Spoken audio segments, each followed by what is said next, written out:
예. 임진왜란이 1592년도에 일어났죠. 임진왜란 때 승병이 없었으면은, 그때 막 선조가 서울을 비우고 도망갈 때였어요. 도망갔는데, 승병들하고 또 그 민간인들이 합쳐갖고 서울을 수복했어요. 탈취했다, 이런 이야기죠. 그래서 다시 선조가 돌아오고, 그런 참, 중요한 역할을 했는 사람이 서산대사 아닙니까?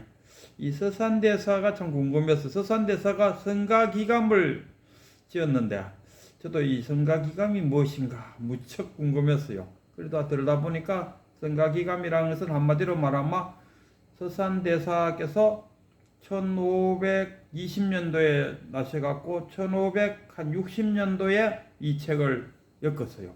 이 책의 내용은 뭐냐 하면 자기가 그동안 읽어보았던 한 50여 종류의 경전에서 좋은 문구들을 뽑아내고 또 조사 어록 이런 데서 뽑아내고 그래갖고 하나의 책을 엮는 것이고, 그렇게 엮어놓고 이제 서문을 쓰기를 그 참선 수행하시는 그 후배라 해야 되나? 그 이 책 저 책을 막 하면서 에너지를 쏟지 말고 내가 뽑아놓은 요 문구만을 스승으로 삼아서 공부해도 좋을 것입니다. 이렇게 표현했어요. 그래서 오늘은 그 어떤 문구가 들어있냐 하면은 참선 수행하는 수행자의 마음가짐에 관해서 이야기를 했어요. 그래서 그 계율을 지키고 또 그 오개가 있고 계율의 중에서 오개 하면은 뭐 살생하지 말고 음행하지 말고 살생, 음행, 거짓말, 도둑질, 그러고 술 먹지 말고. 그런데 서산대사께서는 술 먹지 말라는 말에 대해서는 언급을 안 했어요.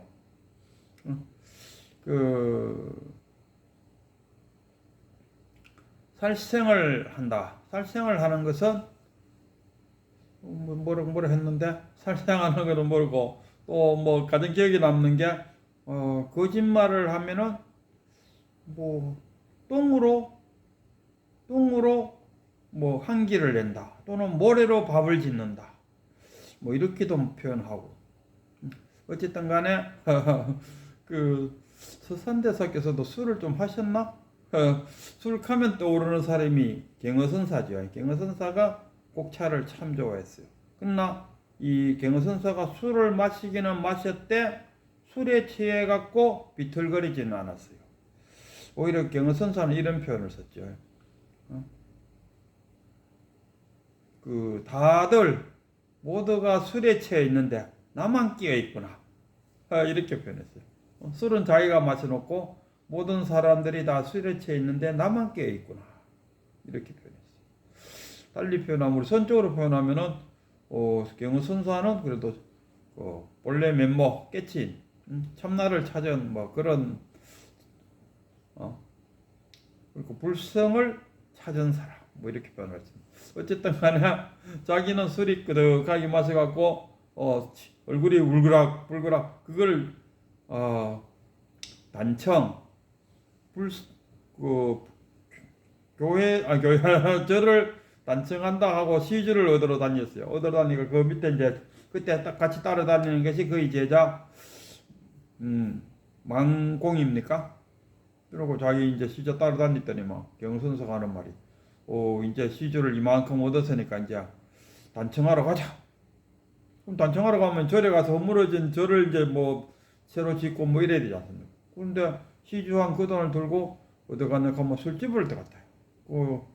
어느 아줌매가 운영하고 있는 선술집에 들어가서 얼큰하게 술 한잔 했다. 그럼 술 한잔 하니까 얼굴이 우르락부르하죠. 그러니까 옆에 있던 망공이, 아니 시주를 해갖고 저를 불사를 한다 하시는 분이 어떻게 이런 술집에서 이렇게 시주 받은 돈을 낭비할 수 있습니까? 하니까, 오호, 이 사람은 나를 보게 얼마나 단청이 잘 돼 있느냐. 어쨌든 간에 수행자라면은 이 5개를 지켜야 된다. 그래야지 마음이 청정해서 바른 수행이 된다. 그리고 삼합, 개정해지 않습니까? 개정해 계율을 지키고, 올바른 마음을 갖고 올바른 지혜를 갖고 개정해. 개가 뭐냐 하면은 도둑놈들을 붙잡고, 개정은 도둑놈을 포박하고, 개정해는 도둑놈을 죽이는 것이다. 뭐 이렇게도 표현했어요. 뭐 어쨌든 저렇게 표현했던 거는 개정해를 지키고 또 오개를 지켜야 된다. 살생을 하지 말고, 거짓말하지 말고, 음행하지 말고, 도둑질하지 말고, 술 마시갖고 정신이 흐리게 하지 마라. 이러한 올바른 마음가짐 속에서 수행을 해야 깨달을 수가 있다.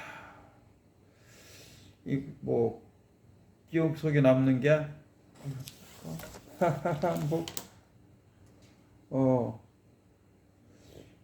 귀 막고 소리 지르기. 그 살생을 하는 것은 귀 막고 소리 지르는 것과 같다. 음행은 모래로 밥 짓는 것과 같다. 도둑질은 새는 독에 물 붓는 것과 같다. 거짓말은 똥을 갖고 항을 만드는 것과 같다. 뭐 이 정도 표현했어요. 그래서 개정해를 오개를 잘 지키고 또 사막을 갖추고 그렇게 해서 수행을 해야 깨달음이 된다. 이런 이야기입니다. 그래서 마음을 청정히 한 후에 마음을 이렇게 참선을 하려고 탁 앉아 있는데 큰 스님들 법문할 때 잘 하지 않습니까? 뭐 집에 다리미에 선을 뽑고 왔는지 안 뽑았는지 그게 걱정이 돼갖고 그 생각에 붙들려 있으면 내가 아무리 좋은 법문을 해도 여러분들 귀에 그 법문이 들어가겠습니까? 우리 법문하기 전에 이렇게 죽비로 탕탕탕 세 번 치고 한참 있다가 다시 탕탕탕 해제를 한다는 겁니까? 그 사이에 뭐냐 하면 텅 빈 마음이 되어라. 요시야문. 그러니까 요시야문을 우리가 그냥 표현하자면은 부처님 당시에 아난이 이와 같이 나는 들었다. 그게 여시야문이잖아요. 그러나 아난이 없는 상태에서도 대성불교 같은 경우는 거기도 처음에는 요시야문으로 나와요. 그럼 그때는 아난이 없는데 무슨 요시야문 할 때 아짜 그럼 누구냐 이러죠. 그 뜻이 아니고 처음부터 여시야문이다. 여자가 뭡니까? 열애와 같은 마음으로, 부처님 같은 마음, 텅 빈 마음으로, 분별심 없는 마음으로, 그렇게 아무는 뭡니까? 내가 들었다 했을 때 내가 누굽니까? 아공, 법공이 비어진 상태로 들어야 된다. 이런 이야기 아니겠습니까? 텅 빈 상태. 그러니까 분별심 없이. 제가 잘 하는 이야기 중에 하나가 큰 스님한테 법문을 들어갔을 때 자신의 중생심으로 그 법문을 판단해버리면은 또는 분별해버리면은 그 불법은 자기가 견성하는데 아무 도움을 줄 수가 없어요. 이것이 참나다고 아무리 이야기해도 그게 뭐 참나라 그거 아니야. 적어도 참나라 하면 뭐 오한과 육신통 중에서 뭐 하나는 열려야 그걸 뭐 깨달았다 할 수 있지. 뭐 이런 식으로 받아들이면은 아무리 좋은 이야기를 해도 견성하기는 어려워요. 그러면 어떻게 해야 되나? 큰 스님 법문으로 들어갔을 때는 텅 빈 마음, 접시 위에 물이 있지 않습니까? 접시 위에 물이 있는데 매장 마른 스펀지를 갖고 그 위에다 탁 놓으면 되겠습니까? 그 물이 접시로 그 스펀지로 싹 빨리 들어오잖아요.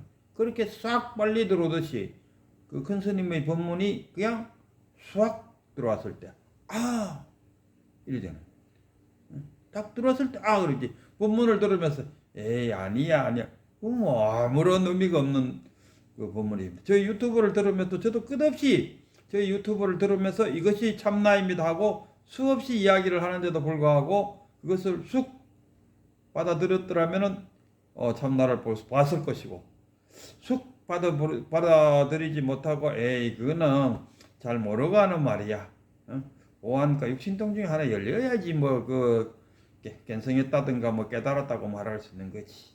이래 딱 생각하신다면은 저희 유튜브를 아무리 봐도 하나의 지식은 가질 수 있어요. 큰 스님이나 저나 경전을 읽거나 하나의 지식은 지식이 뭡니까? 머릿속에 이어놓는 걸 지식이라. 그걸 행동으로 실행하는 것을 우리가 지혜라 그러는데 하나의 지식은 쌓을 수가 있지만은 지혜는 될 수가 없다.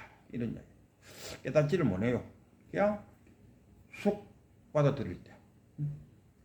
이 제가 볼 때는 이게 교와 선이 있는데 이 교학이 어쩌면은 선을 방해하고 있다. 저는 그런 생각을 많이 해요. 이 교학을 그러니까 경전 공부가 어쩌면은 내가 깨닫는데 방해를 주고 있다. 그래서 우리 옛날 선사들은 책을 많이 읽지 말라는 이야기도 그게 의미가 있지 않을까. 깨달은 이후는 이제 방해를 줄 수가 없죠. 깨달은 이후에는 경전을 공부를 많이 해야 돼요. 왜? 이 깨닫고 난 다음에 이 중생 구제를 하려고 하니까 중생이 사용하고 있는 언어를 사용할 줄 알아야 되지 않습니까? 중생이 와갖고 스님 또는 거사님 해탈과 열반에 대해서 설명 좀 해주십시오. 이러면은 그 해탈과 열반에 대해서 설명할 줄은 좀 알아야 중생이 그래도 내 말을 받아들일 거 아니겠습니까? 뭐 해탈과 그 열반이 어떤 것입니까? 하면 그대도 나중에 깨치보면 안다. 뭐 이래 갖고야 대화가 안 된다 아닙니까? 그래서 이 중생들과 대화를 나누기 위해서 경전을 본다. 그러니까 이 깨치기 전에 그 중생들은 경전을 보는 이유가 경전을 봄으로써 깨치려고 애를 쓰는 거고, 깨친 사람들은 경전을 보는 이유가 뭡니까? 중생들과 같이 대화를 나누기 위해서. 우리 큰 스님은 늘 그렇게 하더라고. 유튜브 상에서도 그러고, 견성은 공부의 시작이다. 깨달음은 공부의 시작이다. 아니, 나침반도 없이 어떻게 항해를 하겠습니까? 이렇게 표현했어요. 그 공부의 시작이라는 것은 그 깨달았는데 또 무슨 공부를 시작하느냐? 이 이야기는 그 깊은 뜻이 있어요. 거기에는 깨달은 후에 공부를 해야 중생을 구제할 수 있는 힘이 생긴다니까요. 이 소승과 대승의 차이가. 소승은 자기만 깨달으면 그걸로 끝이라고. 그러나 대승은 내가 깨친 후에 그 중생들을 깨치고자 하는 그런 그게 뭡니까? 그게 보살이잖아요. 보살행을 하고 싶다. 이런 이야기 아니겠습니까? 우리 큰 스님 말씀 났으니까 큰 스님이 누구냐 하면은 저 경주에 가면은 그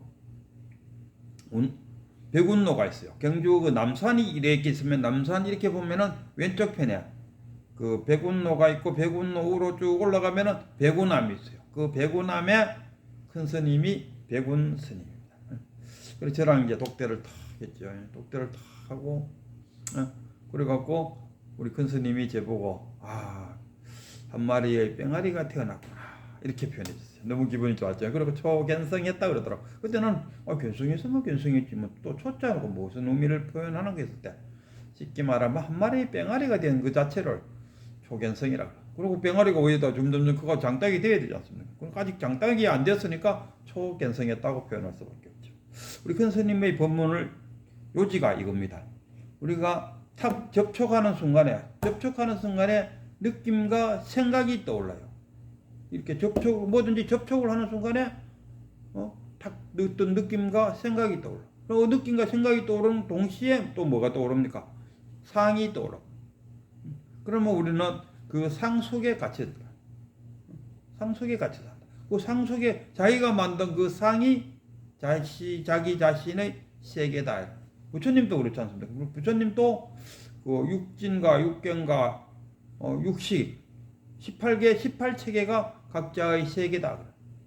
그렇게 표현하지. 우리 큰 스님도 탁 접촉하는 순간에 느낌과 생각이 떠오르고 그 느낌과 생각에 의해서 하나의 상이 만들어지고 그 상이 상 속에서 그 상이 뭡니까? 현상이다. 그래서 그 상을 깨고 나오면은 뭐가 되겠습니까? 실상이 되겠죠. 그 실상이 되기 위해서는 왜 됩니까? 깨쳐야 된다. 이런 이야기.